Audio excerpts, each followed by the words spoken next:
Hey guys, we are here, Blakely and I, at our favorite little coffee shop slash cafe here in Bellaire, in Dandelion Cafe, and we're going to be answering some of the questions that you submitted last week.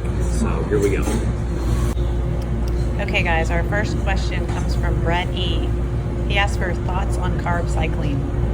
Okay, so let's first just define what carb cycling is. This is a tool that people use either to enhance fat loss or performance. And basically what you're doing is, instead of eating the same carbohydrate intake across the whole week, you have high days and low days, maybe even high weeks and low weeks. So you're cycling the amount of carbs you eat over time. So this can be useful for people who have the willpower and the time and discipline to track it.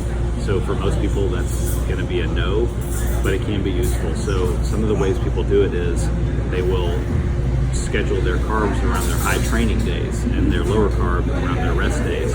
One thing to keep in mind about this, though, is that if you're doing really high intensity glycolytic training, your workouts are really fueled by the day before's eating. So keep that in mind if you're going to try it.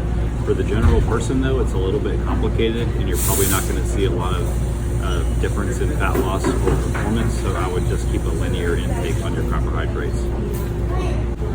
Okay, My Life on Fitness asks, best go-to snacks for travel, plus the best tips for staying on track when you travel. Okay, so with like most things, being prepared is really the key. So if you're traveling by car, I'd recommend bringing a cooler or a cooler bag with some ice packs in it, because usually the hardest thing to find when you're traveling is protein sources. So if you can pre-cook some meat or bring jerky or things like that, then you will be able to hit your protein goals much easier.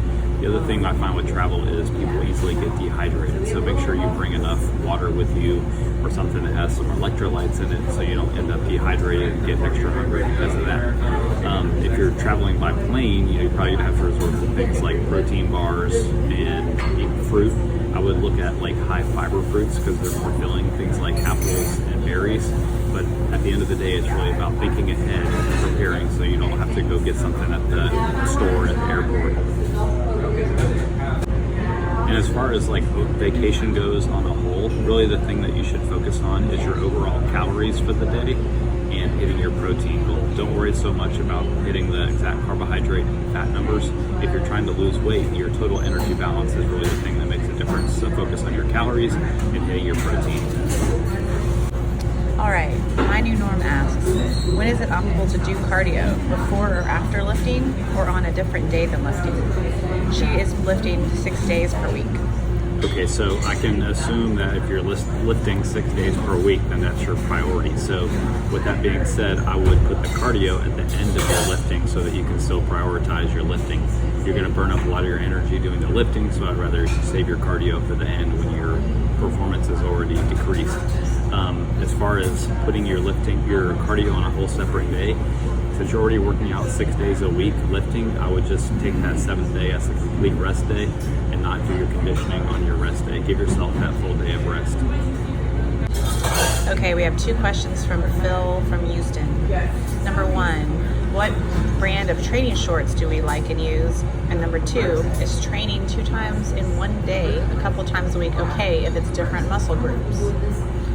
Okay, most of my shorts are from 511 Tactical, and they're nothing special. I don't really have a preference on shorts. They work for me. Man, most of Blakely's stuff is Noble. If it was up to her, it would all be Noble, but that's where that is. Your second question, so Phil's actually a client of ours, so I have some idea about his training, and I think it's fine to do 2 training sessions a day as long as you're not exceeding the amount that you can recover from. At the end of the day, there's no point in training if you're not recovering from the training. So I would definitely recommend mixing up the muscle groups. Don't do the same twice per day.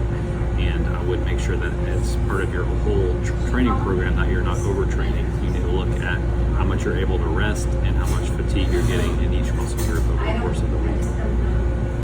All right, guys, we've got 3 questions from Colorful Observations. Question 1 is, what's the best vegan protein?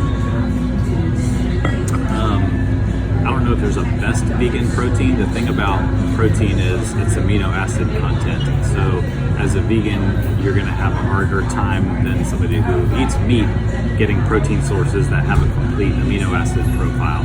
Some that come to mind are pea protein, soy protein, buckwheat, seitan. So you're going to have to look in the store for those kinds of things. I know there's a lot of vegan protein powder options out there. Just make sure you check their amino acid profile, make sure they're complete amino acids. All right, question 2 was, how do I engage my husband on getting healthier?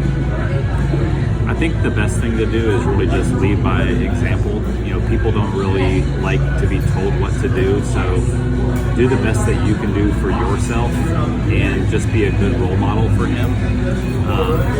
And you know, try not to bring things into the house as far as nutrition goes that you wouldn't want either of you to eat. You know, limit temptation, set a good example, and just be encouraging if they start to do it on their own. And the last question is, best tips for starting from zero when you're over 40? Probably the best thing to do is to not be overly aggressive in the beginning. If you go like 100% right out of the gate, you're more likely to burn out and not be sustainable. So I would start small. You know, start with a shorter list of exercises, shorter workouts. Take small steps into, you know, looking at your nutrition. Pick some of the low-hanging fruit first, and then get more specific as you go. And last but not least, hire a coach.